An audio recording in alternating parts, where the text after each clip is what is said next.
All right, good morning, everyone. It's June 22nd, 2022. Welcome to Mornings with the Manager. And as always, I put some speaking points together, and I hope you find them interesting. If you have questions, again, feel free to use the chat box, and I'll try to respond to your questions while I'm speaking about my pre-prepared speaking points. So again, thank you all for tuning in. And it's a hot day in Monterey, and one of those rare days where we experienced extreme. I hope you all stay safe wherever you are and hydrated. Let me start off what happened last night with an apology. Last night's council meeting was, in essence, not a council meeting at all. We have to repeat the whole council meeting. We made a mistake in posting on the agenda cover sheet, that is part of the published agenda, the correct webinar number to dial in for those folks who are not using YouTube or Zoom, but just to listen in through the telephone. And we published the webinar ID number with a missing 3 at the end. And I want to explain to you what happened. At the end of the production of the agenda package, we get a Zoom link allocated for that meeting by the software. And that Zoom link is also contains the number for the webinar ID when you do the call in. And so when we try to cut and paste that over, what we always do is then at this time we just lost a 3, and that was the last number of that webinar ID. So again, my apologies to all of you. My apologies also went for basically going next week, Wednesday. The challenge that we saw also is we had various items on the agenda as well, and the council passed first readings of ordinance, second reading of ordinance. We had scheduled the budget, we had the cannabis tax measure, and the call for general elections. So it was just a prudent way to inform the council when we discovered that mistake, that basically the council meeting cannot go forward because there might be people out there who wanted to call in and share with us their concerns and opinions and suggestions, and it's just a basic matter of fairness to allow all that. We became aware of that while I was presenting my my budget update or my budget proposal to the council, and then when the finance director was speaking, that's when I was made aware of that. And then, of course, after the presentation of the finance director, the mayor was informed subsequently as well and shared the information with the council. So this happened. Again, my apologies to all of you. It's not our standard procedure. These hybrid meetings that we are holding now are complex in a way, and they lend itself to mistakes now and then, and it should not have happened. And I hope that is it for the year, you know. So I cannot guarantee next year, but I hope this is it. So we will repeat the whole agenda package next week, Wednesday, with the addition also that we will bring forward the sports center analysis, or basically the plan for the sports center analysis. So with that, let me talk a little bit about the budget. Last night we presented our proposal to the city council. The elements in the budget proposal changed a little bit because the NCIP last week Thursday decided also to put a project up for approval by the council that included the dehumidifier, and we're very grateful for that. That's very helpful for getting the facility or keeping the facility operational. We also propose to continue to not fund the business district. When I said continue, basically continued our proposal to stop the allocation of general fund or other tax dollars towards business district based on the logic that I presented, that the city already is allocating millions of dollars to our industry to support it, because we understand that they are generating the sales tax as well as the hotel tax. We'll see how we are getting that accomplished next Wednesday. I will see if we have to maybe look into providing a compromise or something else to the city council. And last but not least, the museum item was brought forward, and we'll see how we end up there as well. One of the key elements of my budget message is and remains that, yes, the revenues are up, but unfortunately they are outpaced by the expenditures. So even if everyone sees good numbers, the town is packed again, and people are shopping and dining and overnighting. In the end, that does not mean necessarily that here at City Hall all things are great. So we are still probably about 50 employees, 60 employees lower than we were 3 years ago at this time, and you see that in many areas that we are working in. So we'll see how this will all plan out. I appreciated the input we received yesterday from all the callers that were calling in and shared with us their concerns and the suggestions. As always, that's very much welcome. And in the end, it will be the council who will make the decision, and we as staff just have to make sure that we are looking at all the various pros and cons and propose a budget that we feel is sustainable and falls within the guidelines also of the council directions. So with that, I want to conclude my remarks about the budget. The next item I want to talk about is Parks and Recreation, and I wanted to give you an update there. We are now in full swing of the programs there.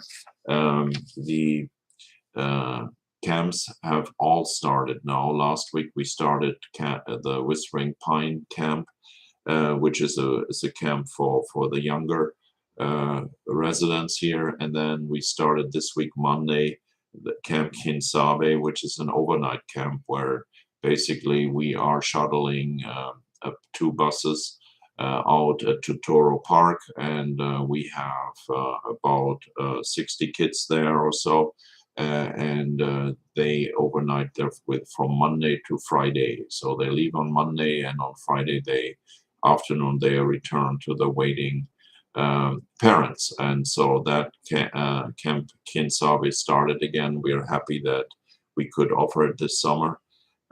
Also, the camps at the sports center are in full swing. The sports camps are at 93% capacity, and we have actually waiting lists. So this is very good signups at the sports camps as well. Swim lessons is also fully booked. We actually can not offer more swim lessons right now because we have really not enough swim teachers. And so that definitely hampers our ability to offer programming, because like so many other outfits, enterprises, staffing shortages are phenomenon. So phenomenon for us as well. We don't have enough swim teachers, so swim lessons are in groups are not as many as we usually offer. However, private lessons is still available, and those numbers have doubled there where parents want to pay for private lessons.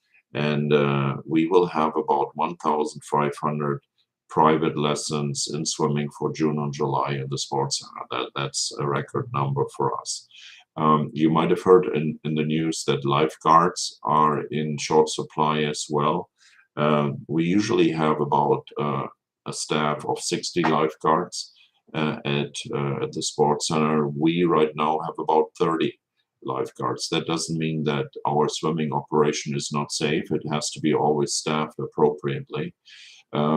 But again, lifeguards are in short demand. And we also raised the pay range for lifeguards appropriately, I think about 4 or 5 weeks ago, to attract more lifeguards, and we're trying everything possible to increase the number of lifeguards as well. So I just want to let you know all this is a reflection also on how we can offer programming. We also have a lot of specialty camps such as tiny tots or Lego or woodworking, gymnastics, beach volleyball, etc. And they are also very well filled with waiting lists. So in short, I can share with you that all our Parks and Rec programs are quote unquote back. And we are happy that we have folks and students back. What hampers us is that we cannot offer as many programs as we want to, just because we don't have the staff for that. And again, we are hiring short-term staff for the summer camps. A lot of younger folks, students at the high school or colleges are coming to us to help us out. And that's where the shortages are in essence. So but overall, good news. Everything seems to be tracking slowly back to normal in the Parks and Recreation area.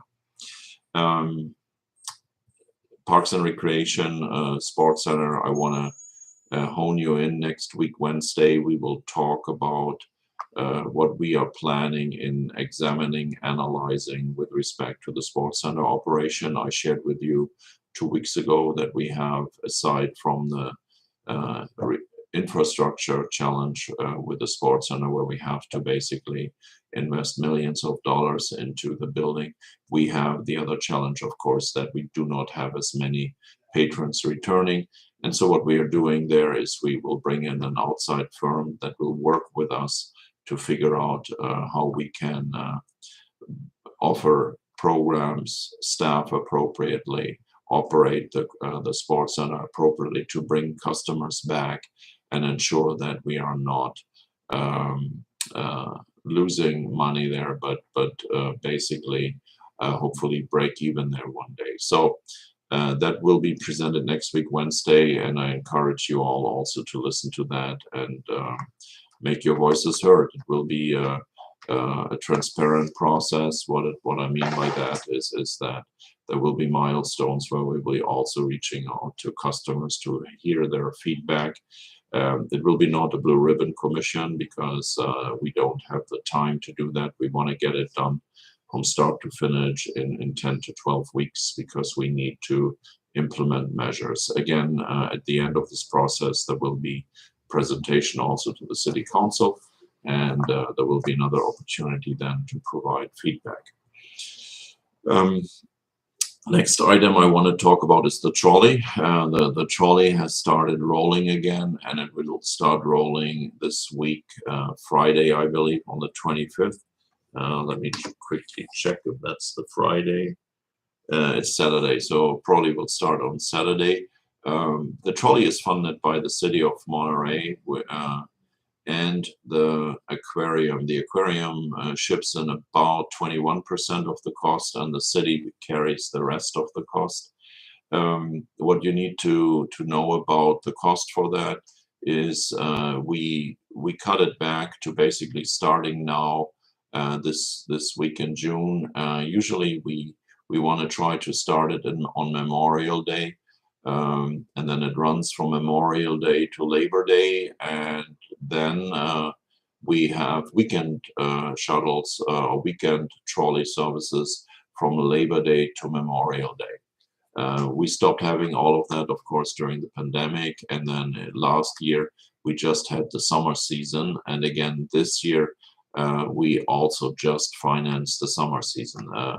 The money comes right now from the parking fund, and it will cost the city something like, I believe, $270,000 to, or 200. I apologize. Will be something like $220,000 to $250,000 this year's cost. During a normal year where we have the full-scale services, it scratches over $600,000 in parking revenues, and I hope that over the next 10-12 months, I will hopefully achieve some collaboration from the business districts who are asked by me then to figure out how much money they can chip in, because we bring significant numbers of customers through the trolley into their business districts as well. So there will be another conversation coming, and stay tuned for that as well, because I'm sure sooner or later it will reach the eyes and ears of the city council as well. So trolley is back. Aquarium pays 21%. City of Monterey carries the rest of the trolley cost. Today at 12:15 after lunchtime, the Monterey Police will participate in the law enforcement torch run for Special Olympics in Northern California. And so our MPD will run the Flame of Hope from the Monterey Bay Aquarium along the rec trail all the way to Hampton Inn. The Hampton Inn is basically on the border to Seaside. It's still a Monterey hotel, and there they will probably pass the torch to police officers from the city of Seaside. Also this year, 4th of July, will be back in all its glory. We will have a downtown parade. City of Monterey contributes about $15,000 to the parade organized by OMBA, and then the city covers the cost for the following backyard celebration here at City Hall. We will have bands here. We will have food vendors on the street. For the first time, I think we have quite a number of food trucks showing up, but also non-profit food vendors as in previous years. We will not have those booths that we used to have where kids can have little games or play. Unfortunately, we just don't have the staffing for that available. Hopefully, we will be able to bring that back, hopefully next year. We are just happy that we bring back the 4th of July backyard barbecue here. So if the Memorial Day concert was any indication, we expect that the 4th of July celebration on our Colton Hall lawn will be packed. The fire chief has started mixing the pancake mix right now, and they will be ready, the firefighters and the fire chief, to start the pancake breakfast at 6 a.m. in the morning in front of the fire station. And as always, all the benefits will go towards a good cause. Please read the flyers there. I believe some of that will go to a local nonprofit.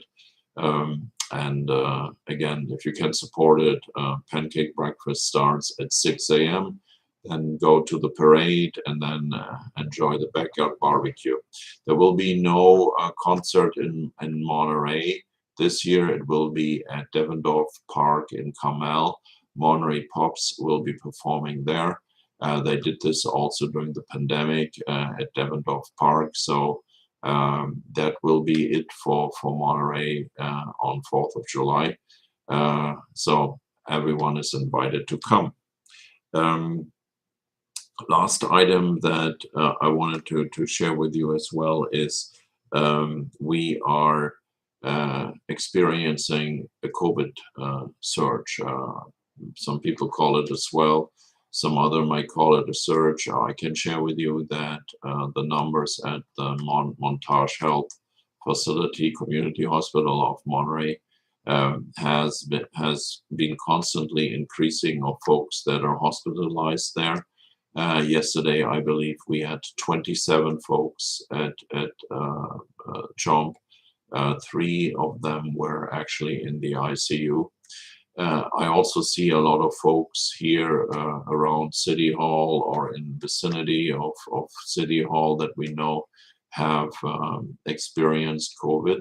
All those who are vaccinated, and boosted, knock on wood, all those folks that I spoke to reported very, very mild symptoms, but they just tested positive, and then they have to quarantine, and then they show up again. Here in the city, in June alone, we had about 30 employees. So on Monday, we actually issued a directive to our employees again to recommend wearing masks inside our offices. So you will see people communicating to you again at City Hall with masks on.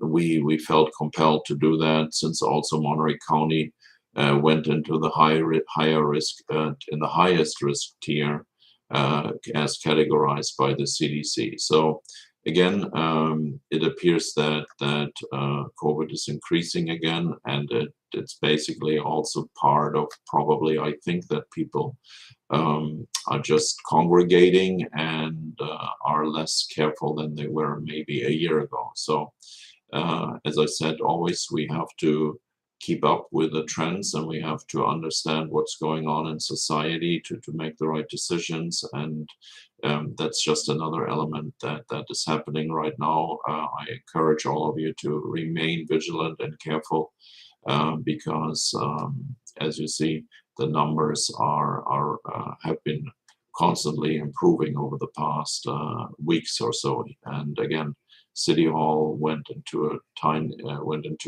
restrictive measures. Last night at the council meeting, we had basically in the evening session no council member present, hardly any staff there, just to ensure that we had staff inside the chamber to ensure that public comments for people who showed up would have been recognized as well. Okay, so that's all what I want to share with you. I hope everyone is doing great. And if you have any questions, concerns, or emails, please email me. There was no chat today, so I hope that function was working. With that, I want to thank you again for being loyal listeners, and also want to thank you for helping us here. This is a team sport, running a city, and we couldn't do it without your input and your criticism and your support. So thank you for everything, and I think I will see you after the 4th of July. With that, have a safe day and a safe rest of the week. Thank you. Bye-bye.